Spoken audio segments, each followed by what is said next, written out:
2 दिन बाद सोनिया की शादी थी, पर वो अपनी शादी को लेकर बहुत घबराई हुई थी। भाभी, मुझे तो बहुत घबराहट हो रही है। मैं शादी के बाद सब कुछ कैसे संभाल पाऊंगी? आपने तो यहाँ आकर सब कुछ मैनेज कर लिया। सोनिया, ऐसी कोई बात नहीं है।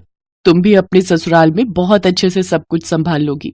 मैं ये बात अच्छे से जानती हूँ, और फिर मैंने तो इसीलिए अच्छे से मैनेज कर लिया क्योंकि यहाँ पर तुम सब बहुत अच्छे हो, मुझे अच्छे से समझते हो। सबने मुझे बहुत सपोर्ट किया, और जहाँ तक मैं जानती हूँ तुम्हारे ससुराल में सब अच्छे ही होंगे। और आलोक जी का नेचर तो बहुत अच्छा है। तुम भी सबके दिलों में अपने लिए जगह जरूर बना लोगी। थैंक यू भाभी, थैंक यू सो मच। मेरी गुड़िया रानी कितनी जल्दी बड़ी हो गई, जैसे कल की ही बात हो। आंगन में इधर उधर खेलती दौड़ती भागती हुई, कभी इधर छुप जाती थी, कभी उधर छुप जाती थी। मेरी बच्ची कब बड़ी हो गई पता ही नहीं चला। कल मेरी बच्ची अपने ससुराल चली जाएगी। माँ, आपके आंसू निकले तो फिर मुझे भी रोना आ जाएगा। अरे मेरी बिटिया, ये खुशी के आंसू हैं। मैं रो थोड़ी रही हूँ, देख। बिल्कुल भी नहीं रो रही। मेरी प्यारी ननद, अब तुम समय पर सो जाओ। सारे रिश्तेदार भी सो चुके हैं। एक काम करो, तुम मेरे साथ ही सो जाओ। कल सुबह पंडित जी जल्दी आ जाएंगे। तुम्हारी हल्दी और चूड़े की रस्म भी होनी है। हाँ सोनिया, तुम भाभी के साथ ही सो जाओ। ठीक है माँ, मैं भाभी के पास सो जाती हूँ। और फिर अगले दिन सोनिया शादी करके धूमधाम से अपने ससुराल चली जाती है। सोनिया अपने ससुराल में सबके दिलों में जगह बनाने के लिए पूरी कोशिश करती है, पर सोनिया की सास और ननद दोनों ही उसे ज्यादा पसंद नहीं करती थी। अगले दिन ही उसकी ननद दरवाजा बजा देती है। सोनिया भाभी, जल्दी से उठ जाओ, माँ बुला रही है, पूजा का समय हो रहा है। अभी तो सुबह के 5 ही बजे हैं, इतनी जल्दी? रुको, मैं मेघा को बोल देता हूँ। नहीं नहीं, रहने दो आलोक, अच्छा नहीं लगता ऐसे मना करना। मैं उठी जाती हूँ। सोनिया दरवाजा खोलती है। मेघा, मैं नहा धोकर तैयार होकर नीचे आती हूँ। ठीक है, जल्दी आना, माँ को पूजा में देरी पसंद नहीं है। सोनिया नहा धोकर तैयार होती है और फटाफट से पूजा में पहुँचती है। बहू, कल से 4 बजे उठा करो। 5 बजे मैं भोर की आरती करती हूँ। आज तुम्हारा पहला दिन था, इसलिए मैंने मेघा को उठा दिया था ताकि तुम्हें बोल दे। मैं तो सीढ़ियाँ चढ़ नहीं पाती हूँ। अब से तुम भी मेरे साथ पूजा किया करोगी। माँ, मैं सोने जाऊं? अब तो भाभी उठकर आ गई है। हाँ हाँ, तू जा सोने, मैंने तुझे नींद से उठा दिया।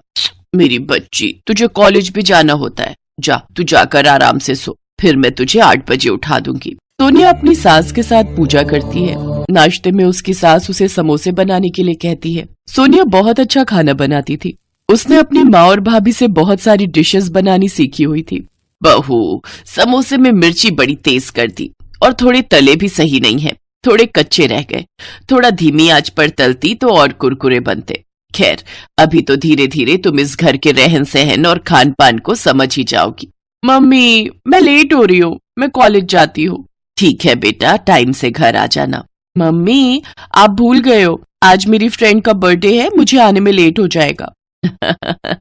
अच्छा अच्छा, मैं तो भूल ही गई। ठीक है, तो फिर फोन कर देना।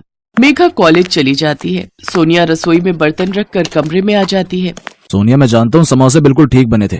तुम्हें किसी को भी कुछ प्रूफ करने की जरूरत नहीं है। माँ और मेघा धीरे धीरे तुम्हारे साथ एडजस्ट कर पाएंगी। मैं उनके नेचर को जानता हूँ। कोई बात नहीं आलोक, मैं भी तो फिर धीरे धीरे ही सबके नेचर को पहचानूंगी ना। पर मैं पूरी कोशिश करूंगी कि मैं धीरे धीरे सबको समझने लगूं और सब मुझे समझने लगे। पर सोनिया जितनी भी कोशिश कर रही थी, उस कोशिश का उसकी सास और ननद पर कोई असर नहीं हुआ। सोनिया की शादी को 1 महीना हो गया था। वो जब भी आलोक को घूमने के लिए कहती, तो उसकी सास कोई न कोई बहाना करके उनके हनीमून को टाल रही थी। सोनिया ने इस बात को भी दिल से नहीं लगाया। वो फिर भी सबकी इज्जत करती, सबकी देखभाल करती, सबका पूरा ख्याल रखती। जो भी गुण अच्छी बहू में होने चाहिए, वो सब सोनिया में पूरी तरह से थे। वो अपने आप को एक अच्छी बहू साबित करने की कोशिश में लगी हुई थी। पर एक दिन तो हद ही हो गई। सोनिया पड़ोस में रहने वाले एक लड़के से बातें कर रही थी।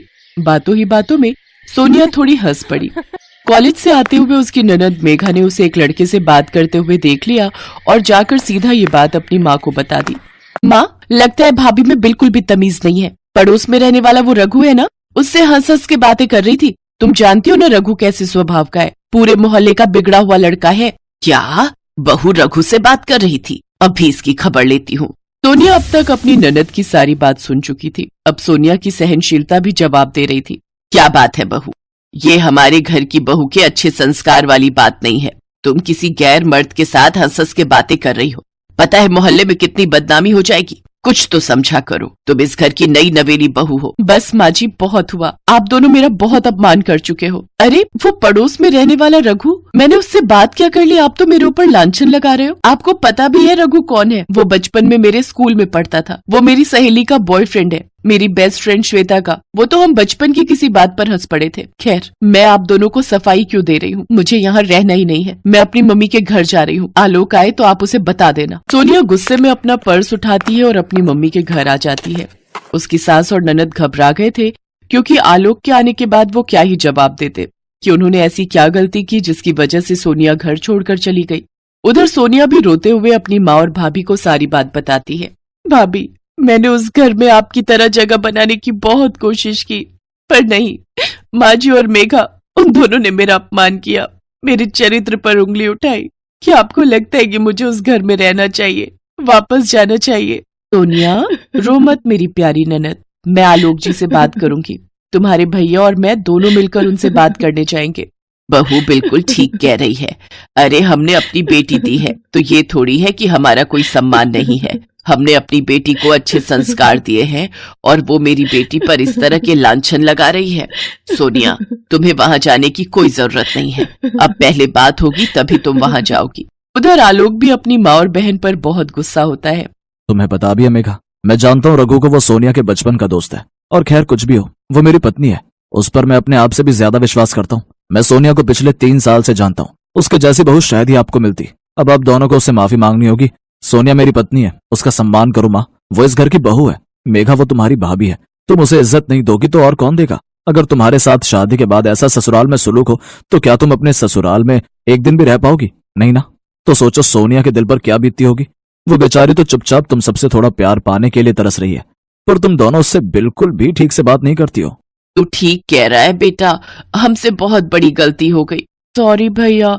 माँ, हम दोनों को भाभी से माफी मांगनी चाहिए। चलो हम भाभी को लेकर आते हैं, हम उनसे माफी मांगेंगे। सोनिया की सास और ननद उसे लेने के लिए आती है और उससे माफी मांगती है। सबके कहने पर सोनिया उन्हें माफ कर देती है और खुशी खुशी इज्जत के साथ अपने ससुराल के लिए विदा होती है।